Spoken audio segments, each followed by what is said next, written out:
আসসালামু আলাইকুম, সবাই কেমন আছেন? আমি তো ভালো মন্দ মিলিয়েই আছি। তো আমি ছাদে চলে গিয়েছিলাম, আজকে বাসায় একটা সবজি রান্না করছিলাম। সেই সবজিতে একটু শাক দিলে আমার কাছে মনে হচ্ছিল যে ভালো লাগবে। তো সেই জন্যই আমি ছাদে চলে আসছি। আর এই যে দেখেন ছাদে কি পরিমাণ পানি জমেছে। কিছুক্ষণ আগেই প্রচুর বৃষ্টি হয়েছিল। আমি ছাদে উঠেই দেখি এত এত পানি হয়েছে।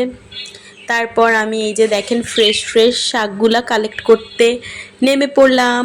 এই যে শাকগুলা কালেক্ট করছি, এটা হচ্ছে কলমি শাক।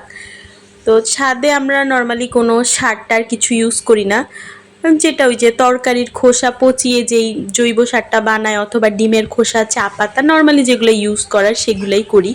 কোনো কেমিক্যাল বা রাসায়নিক কোনো সার ব্যবহার করি না। তো এই যে দেখেন পুঁই শাক নিলাম, কলমি শাক নিলাম। মাশাল্লাহ অনেক শাক হয়েছিল ছাদে। আমরা আরও 2বার নিয়ে রান্না করে শাক খেয়েছি, আর খুবই ভালো লাগে ফ্রেশ ফ্রেশ। শহরে তো এরকম গাছপালা দেখাই যায় না, সব কিছু ফরমালিন ভেজাল। এর মধ্যে ছাদে যখন একটু একটু শাক টাক সবজি হয়, সেগুলো তো একদম ফ্রেশ হয়, সেগুলার স্বাদই অন্যরকম। রান্না করলে খেতে খুবই ভালো লাগে। নর্মালি আমি এত শাকসবজি বেশি একটা পছন্দ করি না, খুব কম খাই, কিন্তু ছাদের শাকসবজিগুলো খেতে আসলে অন্যরকম লাগে। আমি ছাদের শাক বা সবজি হলে একটু একটু করে খাই। তো এই যে দেখেন অনেকগুলা শাক কালেক্ট করেছি, আর ছাদে পুরা পানি হয়ে আছে।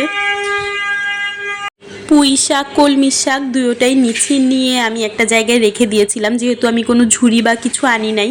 তো এতগুলা শাক হয়েছে মাশাল্লাহ, আমি এখানে রাখছিলাম। আর এই দেখেন আমার হাতে একটা পিঁপড়া কামড় দিয়েছে। এগুলো হচ্ছে বড় বড় লাল পিঁপড়া, এগুলা কামড়ালে অনেক ব্যথা লাগে। তো আমি আবার গেলাম, আবার কিছু শাক কালেক্ট করলাম। তো এইভাবে মাশাল্লাহ অনেকগুলা শাক আমি নিয়েছি। তো আমি সবজিটা রান্না করছিলাম, হঠাৎ করেই মনে হলো যে ছাদে তো অনেক ফ্রেশ ফ্রেশ শাক আছে, কয়েকটা শাকের মানে ডাল বা কিছু শাক এনে দিলে সবজিটা হয়তো একটু বেশি খেতে ভালো লাগবে, যেহেতু ফ্রেশ জিনিসের স্বাদই অন্যরকম। তারপর আমি এখানে কিছু ওই যে বিলেতি ধনিয়া পাতা বলে, সেটাও নিতে আসছি, কিন্তু আমি ভুলে গেছি, শাক নিয়েই চলে গেছি। তো এই যে দেখেন আমি আরও কিছু এনেছি। আর আকাশটা এত সুন্দর ছিল, মাত্র বৃষ্টি হয়েছে, আকাশটা পরিষ্কার ছিল, ঠান্ডা ঠান্ডা একটা বাতাস, খুব ভালো লাগছিল। আসলে আমার ছাদে গেলে অনেক ভালো লাগে। তো এই যে শাকগুলা নিয়ে আমি বাসায় চলে আসছি, ভালো করে ধুয়ে টুয়ে এখন সুন্দর করে কুচা কুচা করে কেটে নিব। তারপর হচ্ছে সবজিতে অ্যাড করে দিব। আর সবজিটা খেতে অনেক মজা হয়েছিল সত্যি বলতে।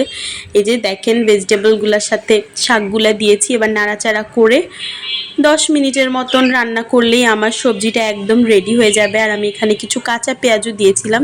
এটা মেইনলি হচ্ছে কাঁচা কাঁঠালের সবজি, সাথে আরও অন্যান্য ভেজিটেবল সব কিছু অ্যাড করা।